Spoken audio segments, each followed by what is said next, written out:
Hello guys, welcome back to my channel. দেখো আজকে তোমাদের সামনে নিয়ে এসেছি একটা নতুন রেসিপিটা আমার মায়ের রেসিপি। সো আজকে তার জন্য দেখো এখানে কুমড়ো নিয়ে নেওয়া হয়েছে আর এখানে নেওয়া হয়েছে মিষ্টি আলু। এই দুটোকে আমরা কেটে নেব, কেটে একদম ডুমো ডুমো করে কেটে চলে যাচ্ছি নেক্সট স্টেপে। দেখো একটা বড় কড়া বসিয়ে নেওয়া হয়েছে, তার মধ্যে দিয়ে দেওয়া হয়েছে পরিমাণ মতো সর্ষের তেল, আর তার মধ্যে ফোড়ন দেওয়া হয়েছে তেজপাতা আর হচ্ছে শুকনো লঙ্কা। এখানে টোটাল আমরা 3টে মতো তেজপাতা দিয়েছি আর একটা শুকনো লঙ্কা দিয়ে প্রথমে আমরা ফোড়নটা করে নিয়েছি। তারপরে এটার মধ্যে যে ফোড়নটা যাবে সেটা হচ্ছে পাঁচ ফোড়ন, এটা সামান্য, একদমই সামান্য লাগবে। তারপর পাঁচ ফোড়নটা যখন ফোড়ন দেওয়া হয়ে যাবে তারপরে এটার মধ্যে দিয়ে দেবো হচ্ছে মিষ্টি আলুগুলো। এই মিষ্টি আলুগুলোকে আমরা আগে থেকে কেটে রেখেছিলাম, যেটা তোমাদেরকে দেখিয়েছি। তবে হ্যাঁ, এখানে মিষ্টি আলু আর নর্মাল আলু কিন্তু আমরা এখানে মিশিয়ে দিয়েছি। তবে দুখানা মিষ্টি আলু দিলে তার থেকে একটা নর্মাল আলু দিলে তাহলে কিন্তু পরিমাণটা ঠিকঠাক থাকবে। আলুগুলো দেওয়ার পর আমরা এখানে কিছুটা ভেজে নেব, মানে আলুগুলোকে প্রথমে একটুখানি ভেজে নিতে হবে। তবে এই ভাজার সময় কিন্তু আমরা কোনো রকমের নুন দেব না, জাস্ট শুধু তেলের মধ্যে আলুগুলোকে ভেজে নেব আর কিছুক্ষণ ঢাকা দিয়ে রাখতে হবে। তারপরে কিছুক্ষণ পরে দেখো আমরা এখানে গোটা একটা পেঁয়াজ এরকম চপ করে রাখা ছিল, সেই পেঁয়াজটা আমরা আলুর মধ্যে দিয়ে দেব। আর এখানে আমরা পেঁয়াজটা পরে দিচ্ছি, কারণ পেঁয়াজটা তাহলে পেঁয়াজের যে একটা ক্রাঞ্চি ভাব সেটা কিন্তু আমাদের একটুখানি মেল্ট হতে সময় লাগবে। তো সেই কারণে কিন্তু আমরা এখানে পেঁয়াজটা পরে দিচ্ছি। আর রান্নায় কিন্তু যে সময় যেরকমভাবে ফোড়ন দেবে ঠিক রান্নার স্বাদ কিন্তু ঠিক সেরকমভাবেই হবে। এরপর দেখো আমরা কেটে রাখা কুমড়োগুলোকে দিয়ে দেব।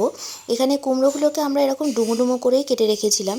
সেই কেটে রাখা কুমড়োগুলোকে দেওয়ার পরে আমরা এখানে পরিমাণ মতো কাঁচা লঙ্কা দিয়ে দিচ্ছি। লঙ্কাটাও কিন্তু আমাদের ঝাল অনুযায়ী তোমরা দিতে পারো, আমি এখানে মোটামুটি দিয়েছি 3 থেকে 4টে মতো। তারপর আমরা এখানে কিছুক্ষণ ঢাকা দিয়ে রাখার পর ঢাকনা খুলে আমরা এখানে পরিমাণ মতো নুন দিয়ে দেব। আমি প্রথমেই বলেছিলাম যে তোমরা কিন্তু ভাজার সময় প্রথমেই নুনটা দেবে না, তাহলে কিন্তু ভাজতে বা সেদ্ধ হতে অনেকক্ষণ টাইম লাগে। তারপর এখানে দেব হচ্ছে রসুন থেতো করে রাখা আছে হামলদিস্তায়। আমরা এখানে হামলদিস্তায় থেতো করে রাখলে সেই রসুনের স্বাদটা কিন্তু একটু বেশিই পাওয়া যায়। আর যদি একেবারে পেস্ট করে দাও তাহলে স্বাদটা খুব একটা ভালো আসে না, তাই জন্য চেষ্টা করবে থেতো করে দেওয়ার। তারপর আমরা এখানে দিয়ে দেবো হচ্ছে আদা বাটা 1 চামচ। আদা বাটা দিয়ে আমরা ভালো করে এখানে মিক্স করে নেব এবং কিছুক্ষণ মিক্স করে রাখার পরে তারপর এখানে দিয়ে দেবো হচ্ছে জিরে গুঁড়ো। এখানে জিরে গুঁড়োটাও আমরা 1 চামচ পরিমাণ মতো দিয়েছি। তারপর আমরা এখানে মশলাগুলোকে কিছুটা কষিয়ে নেব, তবে এখানে কষানোর সময় কিন্তু আমরা প্রথমে জল দেব না, কিছুক্ষণ ঢাকা দিয়ে রেখে আমরা মশলাটাকে কষাবো। তারপরে কিন্তু আমরা এখানে একদম অল্প পরিমাণ মতো জল দেব, যাতে আমাদের পুরো মশলাটা একদম ভালো করে কষানো হয়ে যায়।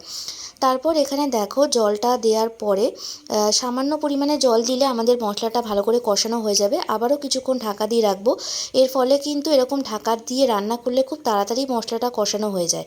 সবার লাস্টে এখানে দেবো হচ্ছে হলুদ গুঁড়ো। মশলা কষানোর প্রথমে আমরা হলুদ গুঁড়োটা দেবো না, একদম লাস্টের দিকে দেবো।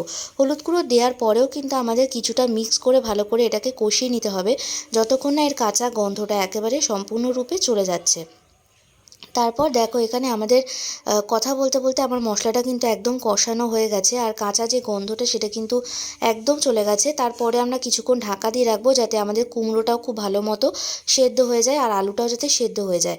তারপর দেখো আমরা এখানে ঢাকনা খোলার পর এখানে একটা সিক্রেট মশলা তোমাদেরকে আমি আজকে বলবো, যে মশলাগুলো তোমরা যে কোনো সবজি রান্নায় এটা যদি ইউজ করো তাহলে কিন্তু এটা খুবই টেস্টি হয়।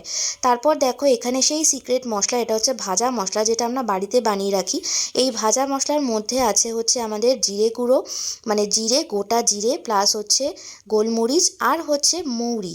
এই তিনটেকে শুকনো খোলায় ভেজে নিয়ে তারপর গুঁড়ো করে রাখা হয়েছিল।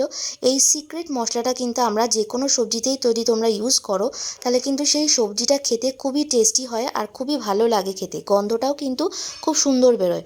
তারপর সেই মশলাটা দেওয়ার পর একদম সামান্য পরিমাণে জল দিতে হবে, কারণ আমাদের আলু আর কুমড়ো কিন্তু দুটোই কিন্তু ভালোভাবে সেদ্ধ হয়ে গেছে। তো জল দিয়ে ঢাকা দিয়ে রাখলে অটোমেটিক্যালি দেখবে সেই জলটা কিন্তু শুকায় না। তোমরা দেখতেই পারবে, দেখো আমরা কিন্তু এখানে এক্সট্রা করে কোনো রকমের জল দিইনি, সেই জলটাই কিন্তু আমাদের বেরিয়েছে। মানে কুমড়ো থেকেও যেহেতু জল বেরোয়, আলু থেকেও জল রিলিজ করে, তো সেই কারণে আমাদের এক্সট্রা করে বেশি পরিমাণে জল দেওয়ার কোনো দরকার পড়ে না। তারপর আমরা এখানে গরম মশলার গুঁড়োটা দিয়ে দেবো। গরম মশলার গুঁড়ো দেওয়ার পর কিছুক্ষণ ঢাকা দিয়ে রাখলেই কিন্তু আমাদের রেসিপিটা একদম রান্না হয়ে যাবে। কুমড়োর ছক্কাটা কিন্তু একদম ভালোভাবে রান্না হয়ে যাবে।